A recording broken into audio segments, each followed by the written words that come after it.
வணக்கம் மக்களே, நான் உங்கள் வாய்ஸ் ஆஃப் விக்கி.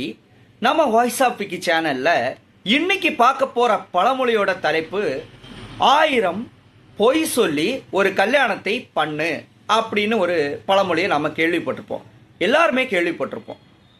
ஆனால் 1000 பொய் சொல்லி ஒரு கல்யாணத்தை பண்ண முடியுமா? கண்டிப்பாக முடியாது.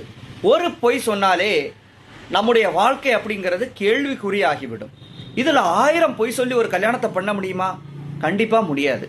அப்போ நம் முன்னோர்கள் நம்ம தவறான வழி நடத்துறதுக்காக வேண்டிதான் இந்த பழமொழியை சொன்னாங்களா? இல்லை. நம் முன்னோர்கள் எப்போவுமே நம்ம சரியாக தான் வழி நடத்தியிருக்காங்களே தவிர தவறாக ஒருபோதும் வழி நடத்தினது கிடையாது. அதுபோல தான் இந்த பழமொழியையும் நாம தான் தவறாக பேசிகிட்டு இருக்கிறோம். அதாவது முன்னோர்கள் நமக்கு 1000 பொய் சொல்லி ஒரு கல்யாணத்தை பண்ணுன்னு சொல்லவே இல்லை.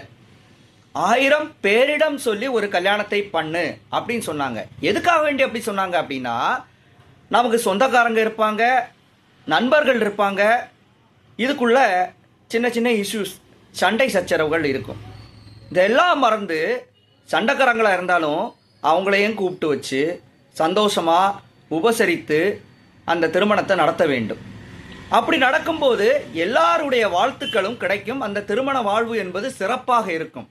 அதுக்காக வேண்டி தான் சொன்னாங்க 1000 பேரிடம் சொல்லி ஒரு கல்யாணத்தை பண்ணு அப்படிங்கிறதுக்காக வேண்டி.